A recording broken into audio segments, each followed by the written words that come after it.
Oui, il fait chaud, va continuer à faire chaud pour au moins 24 heures encore. On va en parler dans les prochaines minutes avec nos collègues Claudie à Québec. Mais d'abord, Marie-Christine, dans la région de Montréal, vous êtes au camp de jour Edfi. Comment les moniteurs et les jeunes s'en sortent là, par une telle chaleur?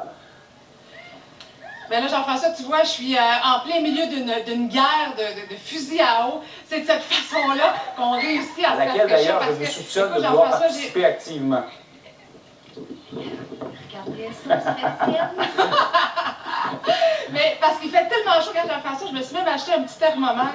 Il fait actuellement 42 degrés. Ça, c'est ça le facteur humidex. Il fait effectivement très très chaud, mais il y a une micro-brise qui nous fait parfois du bien.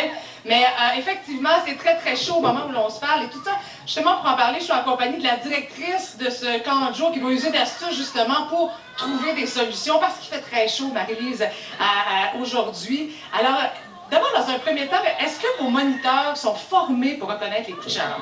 Oui, en fait, nous, dans le fond, tous nos animateurs de camps, comme on fait partie de l'Association des camps du Québec, doivent être formés en premiers soins. Donc, avant le début de la saison, tous nos animateurs sont certifiés. Et il y a évidemment une partie de cette formation-là qui porte sur, vu qu'on est un camp d'été, sur les principaux symptômes à observer si, advenant le cas où on a des chaleurs comme ça à Carnon. Justement, là, comment on fait pour reconnaître un coup de chaleur? Parce que les enfants ne parlent pas tous, ne savent pas trop bien s'exprimer toujours. Comment on fait? Quels sont les symptômes? Oui, il y a plusieurs symptômes faciles à observer, comme les maux de tête. Souvent, c'est dans la première chose qui vont apparaître. Les étourdissements, ça peut aller aussi jusqu'au vomissement, à l'évanouissement. Les enfants ressentent une soif aussi extrême. Donc, c'est des choses qu'on peut principalement observer quand il fait chaud comme ça et qui sont à surveiller. Donc, quels sont vos trucs lors de journées caniculaires comme ça? C'est sûr que nous, on prend le temps de rappeler à nos animateurs à chaque matin quand on sait qu'il va faire chaud, des mesures à prendre, boire de l'eau vraiment régulièrement.